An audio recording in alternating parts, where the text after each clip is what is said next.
So I have one more usurper myself, and Okay. I think quite interestingly, it does tie quite a few of the usurpers I've talked about together in some Hmm. ways. I shall be Interesting. talking about Constantine III. So we have moved 6 years on from the episode with Gainas in the east. What's happening in the Roman Empire is that Alaric and his Goths are in Illyricum, and then they want land and place to settle, and the Romans are a bit reluctant to deal with them, and they want to get rid of them, so they have to fight Alaric. And then Stilicho thinks it's a good idea to try and actually ally with the Goths, and then to try and march on Constantinople and make himself guardian of both Honorius and Arcadius, but these plans never come to fruition. At the same time, there's a large barbarian crossing of the Danube over the Alps and attack into Italy, but that is defeated by Stilicho again. But as he's doing so, he's having to draw some units from the Rhine. During this period of anxiety, there is a usurpation in Britain, would you Ooh. believe? So this is the usurper Marcus, but he only lasts a few months before his soldiers murder him, and then he is replaced by another usurper called Gratian. Some units are redeployed to the English Channel to make sure Gratian doesn't cross over. Morale is low as a usurper in Britain, and then what happens? You have a barbarian crossing of the Rhine, where you have a horde of Vandals, Suebi, and Alans Ooh, break the worst through at possible plot. Mainz, and this is in 406.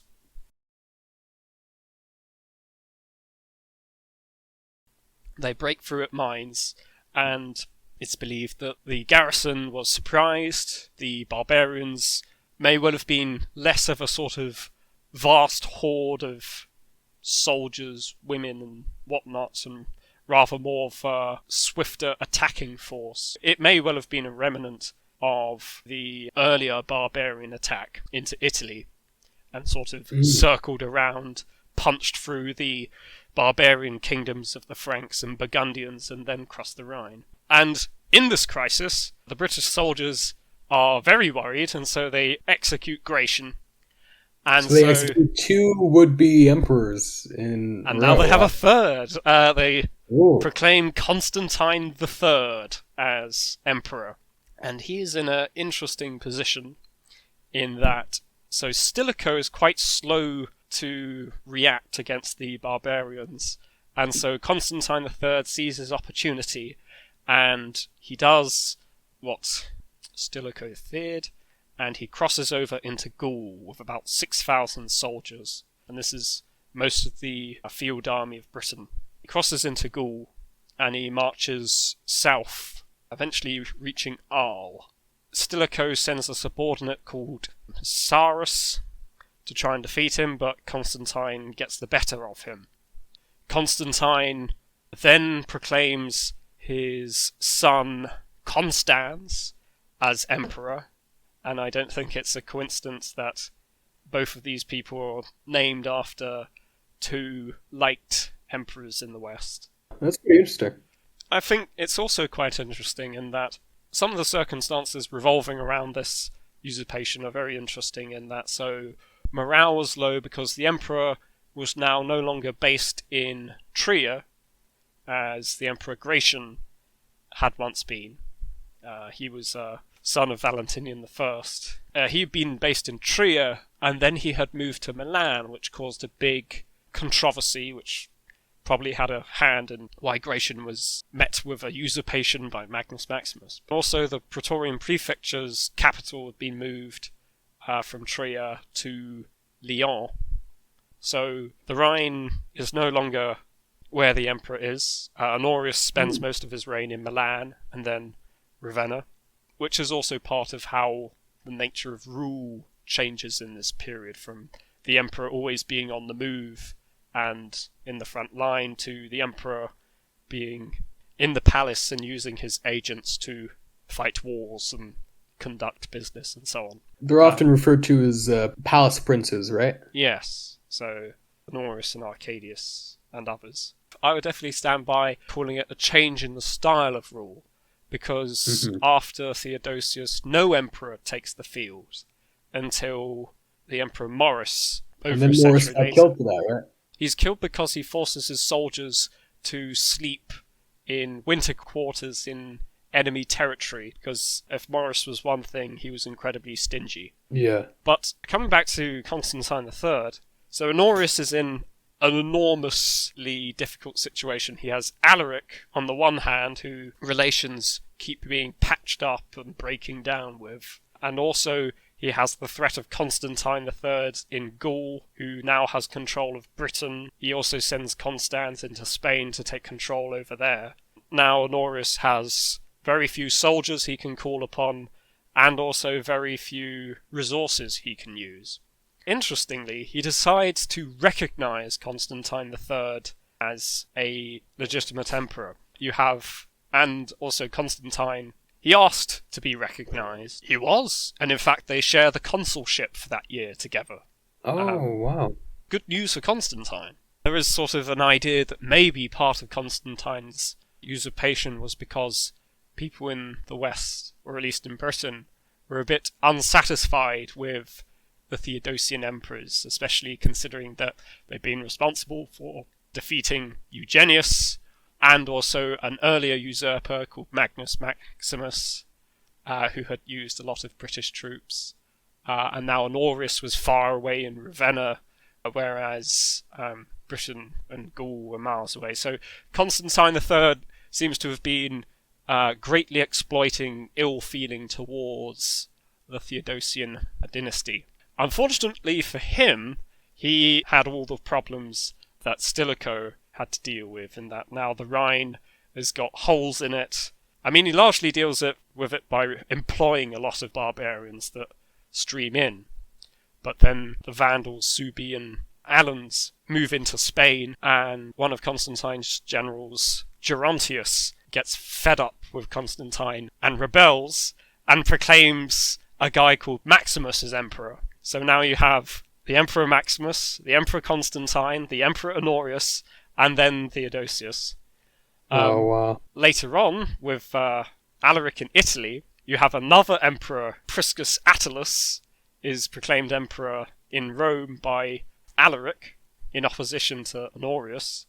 So now you've got a lot of people calling themselves the Roman emperor. So the death of Stilicho does change things quite considerably. And actually, the revolt of Constantine III may well have had a big hand in why Honorius and his court turned against Stilicho, because they viewed that he had been responsible for all of this. And in many ways, he was. So once Stilicho is gone, you have the sack of Rome, of course, in 410, because Alaric just gets fed up with dealing with Honorius and sacks the city. But at the same time, things are not going very well for Constantine III either. So the barbarians who punch through the Rhine, they've now moved into Spain, which Constantine III is trying to contest control of. Gerontius, actually, he attacks into Gaul and attacks a place called Vienne.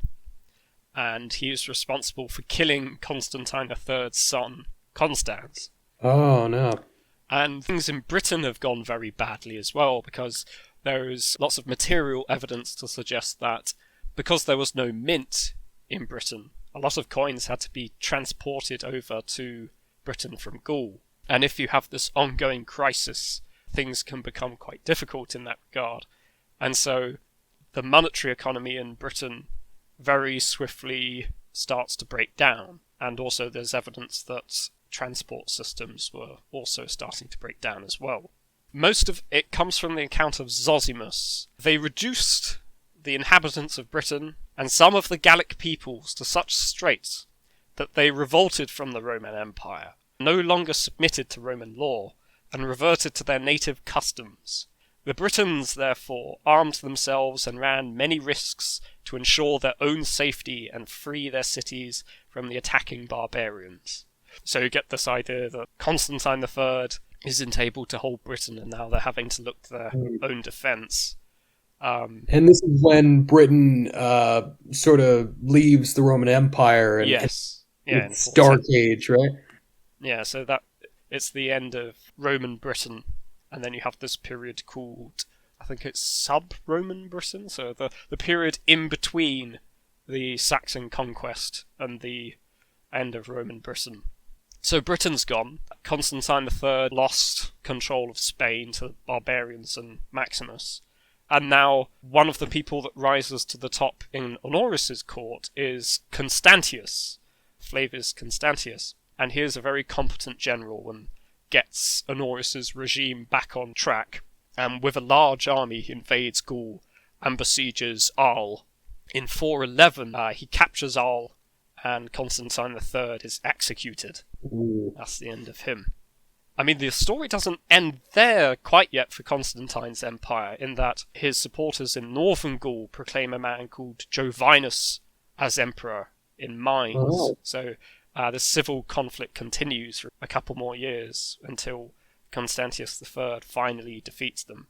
And also, quite interestingly, Maximus managed to remain in Spain until the 420s, when he's finally captured and executed.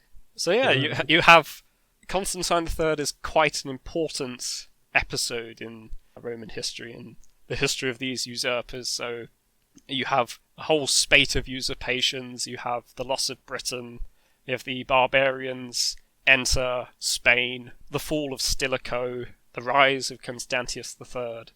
So you have a huge amount of political and military and also economic changes during this period, all of which are influenced, at least, by the usurpation of Constantine III. That's pretty amazing. He sort of reminds Constantine the Great almost, in that he started in Britain, he came over to the continent, and he nearly succeeded in conquering the West, right? But unlike Constantine the Great, he didn't manage to do so, right? Well, Constantine III was having a lot of trouble with defending the Rhine. He tried to invade Italy.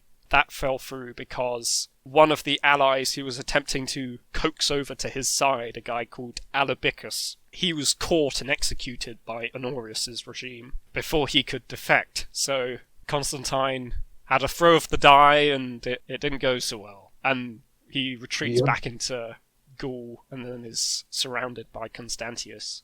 I do wonder if he would have had more success if he did what Carausius or the first few usurpers before him did and sort of remain in Britain. Yeah. Because that's the other thing, that by taking the British field army from Britain, it never returned, and so the British army was left to fend for itself with just the border garrisons of the Limitani. Yep, that spelled disaster for Britain.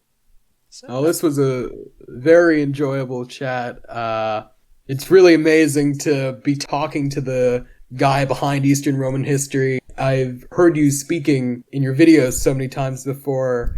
It's amazing to actually talk to that voice, you know? Well, thank you very much, and I'm very glad to see someone take up the mantle of Egyptian history in the same sort of vein, because I am a big fan of Egyptian history. That's the niche I'm aiming for sure. Thank you for your compliments, too. Yeah. I also find it quite interesting how, even though we're talking about two completely different civilizations, there are lots of similarities between the people we're talking about.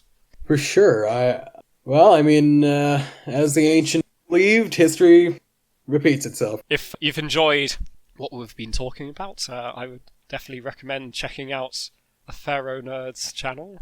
Thank you very much. Very much look forward to seeing what you end up doing. And I hope you've enjoyed listening to our chat about usurpers. And this has been Eastern Roman History.